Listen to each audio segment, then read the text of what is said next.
Al-Fatihah dimulai.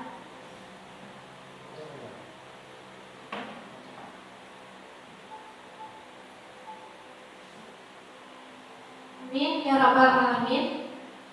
Nah, pada kegiatan hari ini adalah penerapan daripada tugas pendidikan guru penggerak saya, yaitu tentang diseminasi modul 1.4.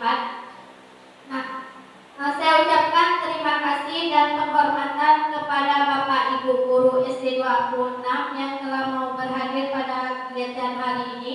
Nah, sebelum kita mulai pembelajaran, marilah sama-sama kita menyanyikan lagu Indonesia Raya dan himne guru penggerak. Kepada hadirin dimohon untuk berdiri.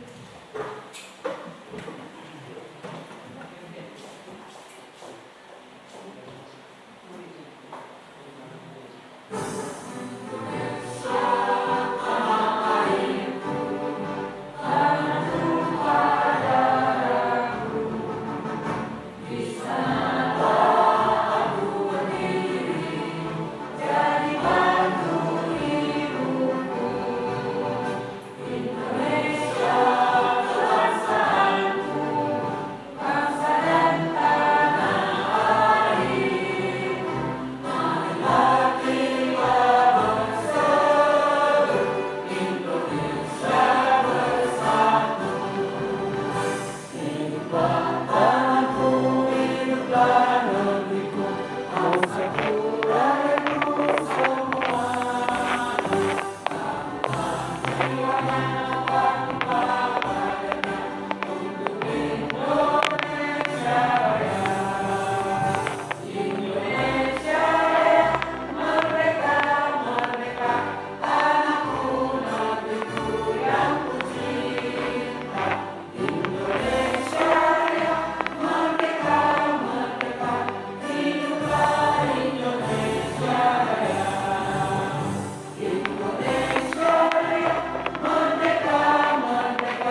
Terima kasih saya ucapkan kepada hari ini, dimohon untuk duduk kembali.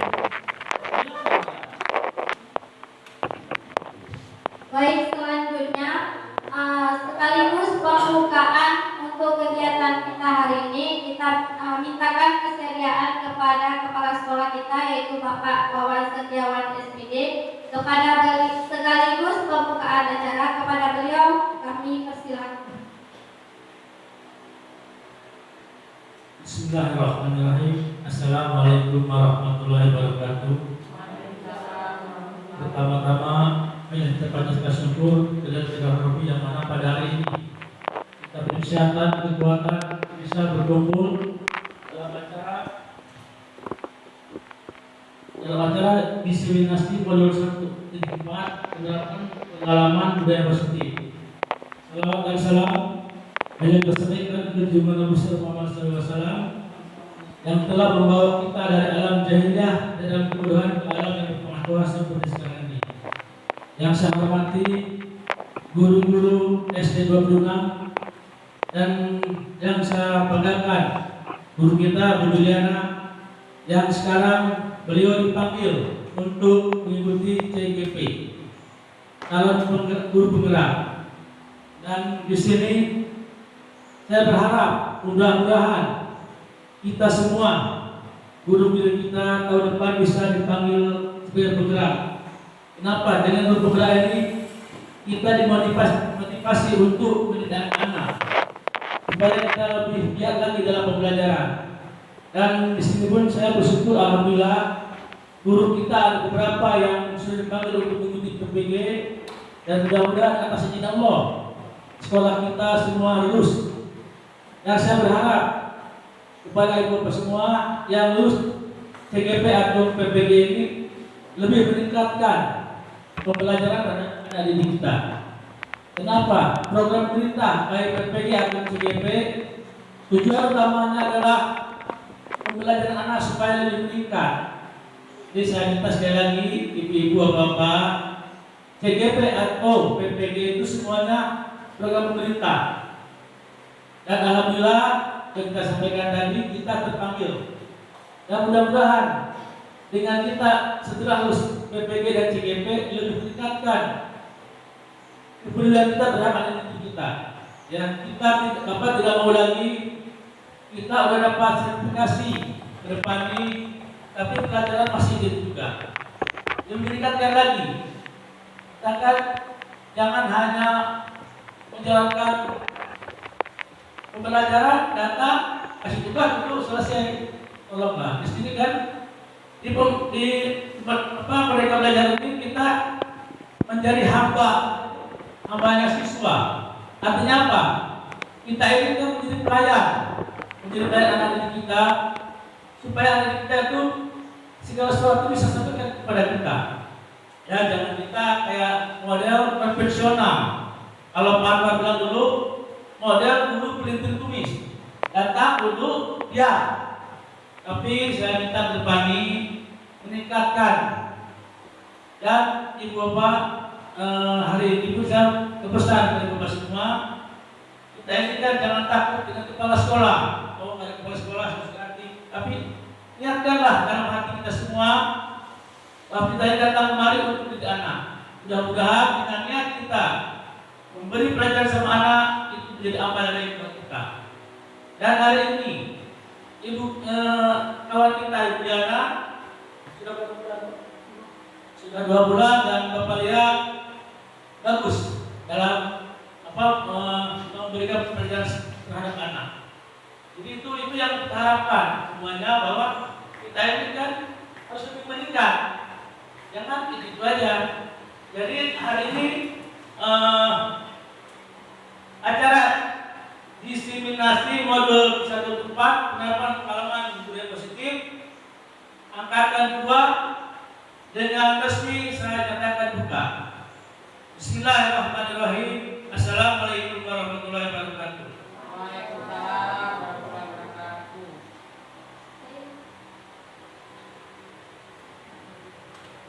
Terima kasih saya ucapkan kepada Bapak Wawan Setiawan yang telah membuka kegiatan kita hari ini. Nah, langsung langsung saja ya Bapak Ibu ya. Hari ini saya akan mempresentasikan tentang desiminasi modul 1.4 tentang penerapan pengalaman budaya positif. Nah, bersama saya Juliana, yaitu TGB Angkatan 11 dari Kota Sabang. Nah, menurut Bapak Ibu, pernah tidak mendengar kata budaya positif? Pernah Bapak Ibu mendengar kata budaya positif? Apa itu? Nah, menurut Bapak Ibu, apa itu tentang budaya positif? Budaya yang baik bagi diri sendiri ataupun bagi orang lain. Ya Pak? Menurut saya, budaya positif itu budaya yang baik bagi diri sendiri dan baik bagi orang lain juga. Oh ya, terima kasih Pak Putra. Nah, menurut Pak Putra, bahwasanya budaya positif itu adalah budaya yang apa tadi Pak? Yang bagus, yang baik bagi diri sendiri dan bagi orang lain. Nah, hampir mendekati ya Bapak Ibu ya. Budaya positif ini sendiri adalah hal yang baru yang pernah kita dengar di pendidikan. Nah, bisa kita lihat. Sebelumnya ini perkenalkan dulu, ini ada Bu Peta Damiati, beliau adalah fasilitator selama saya pendidikan guru penggerak angkatan 11. Beliau adalah guru di SMK Tapatuan. Kemudian ada juga Bu Fitriwati sebagai pengajar praktik, beliau adalah guru di SMP 6, tetangga sama kita juga. Nah, di sini bisa kita lihat bahwasanya budaya positif itu adalah perwujudan dari nilai-nilai atau keyakinan universal yang diterapkan di sekolah. Ya. Kemudian tujuan dari budaya positif ini adalah mendorong murid untuk mampu berpikir, bertindak, dan mencipta sebagai proses memerdekakan dirinya sehingga murid mampu mandiri dan bertanggung jawab. Jadi, budaya positif ini adalah nilai-nilai atau keyakinan yang kita sepakati bersama siswa di kelas. Keyakinan kelas ini mungkin hampir sama dengan aturan di kelas, tapi kalau aturan sifatnya mungkin seperti memaksa ya, tapi kalau keyakinan ini adalah hasil kesepakatan kita, hasil kesepakatan bersama siswa dan harus ditaati juga oleh siswa dan gurunya. Bukan hanya siswanya yang harus patuh, tetapi gurunya juga seperti itu ya. Kemudian, nah di sini ada konsep inti budaya positif. Nah, konsep intinya ada 8. Nah, ke-8 inilah yang nantinya akan kita bahas bersama-sama. Nah, di sini mungkin saya mohon maaf dulu, mungkin di sini saya bukan menggurui Bapak Ibu, tapi saya hanya berbagi ilmu yang tujuannya mungkin akan kita sama-sama kita implementasikan mungkin di sekolah kita pada anak-anak sehingga ada keseragaman di semua kelas kita di sekolah SD 26 ini. Nah, konsep yang pertama adalah tentang perubahan paradigma belajar. Dan yang kedua yaitu disiplin positif. Yang ketiga, nilai-nilai kebajikan. Yang keempat, kebutuhan dasar manusia. Dan yang kelima, motivasi perilaku manusia. Yang keenam, posisi kontrol guru. Dan yang ketujuh, keyakinan kelas. Dan yang terakhir yaitu segitiga restitusi. Ya Bapak Ibu ya. Nah, sebelum kita lanjut, saya mau ngajak Bapak Ibu speaking dulu sebentar. Karena ini kan jam siang kan, jangan kita mengantuk. Nah, speaking ini melatih konsentrasi kita. Aturannya, jika saya menyebutkan kata pagi, berarti tepuk 1 kali. Jika saya menyebutkan kata siang, tepuk 2 kali. Dan jika saya menyebutkan malam, tidak ada tepuk. Karena apa? Malam itu suasananya sepi. Bisa kita mulai ya Bapak Ibu ya? Konsentrasi.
perilaku maupun tutur kata oleh seluruh warga sekolah, terutama murid, agar dapat berkembang menjadi pribadi yang kritis, mandiri, dan bertanggung jawab.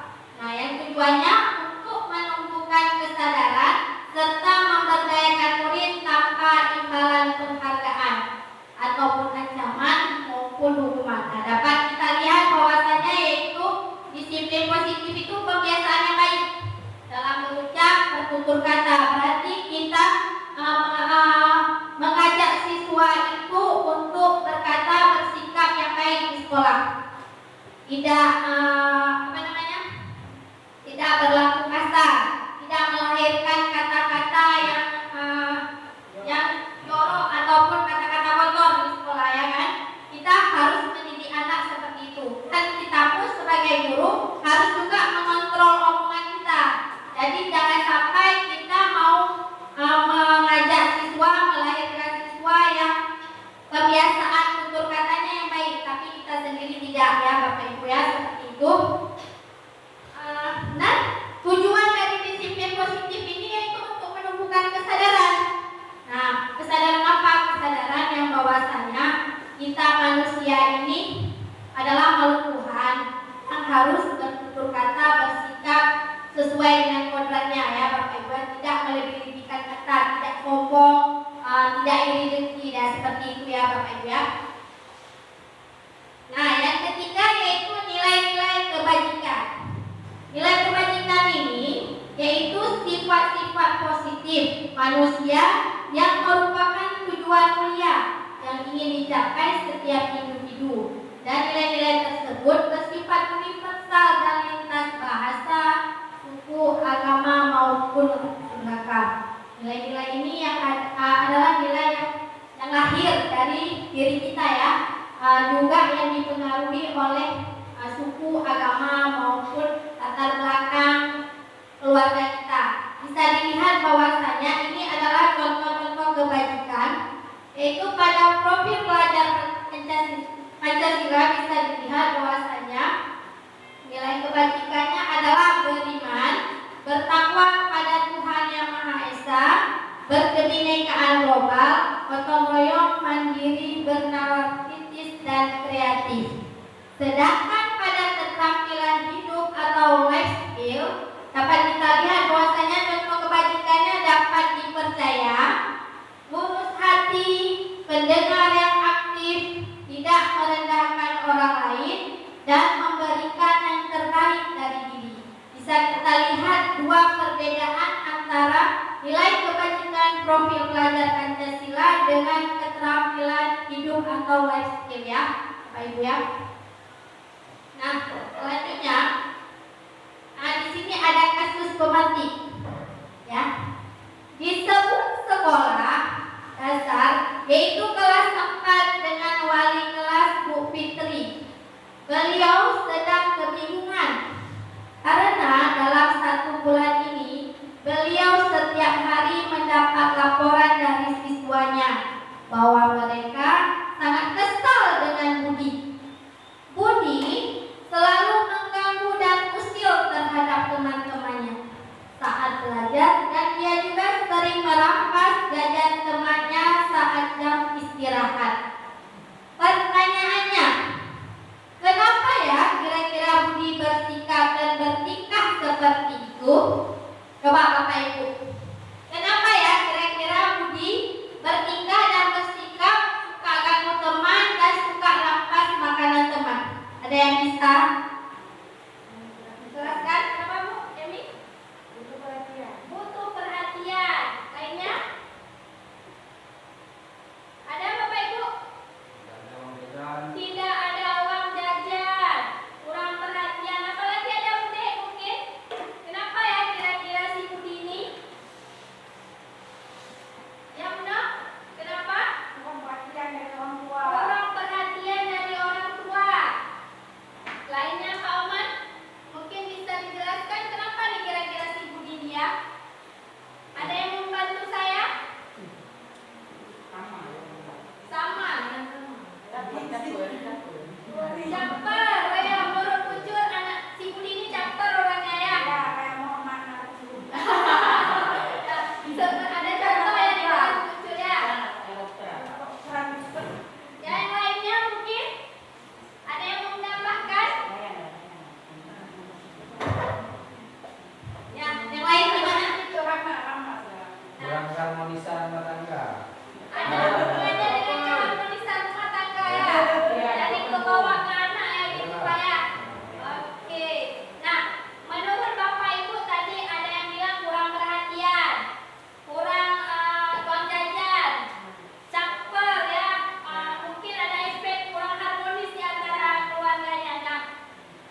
Ini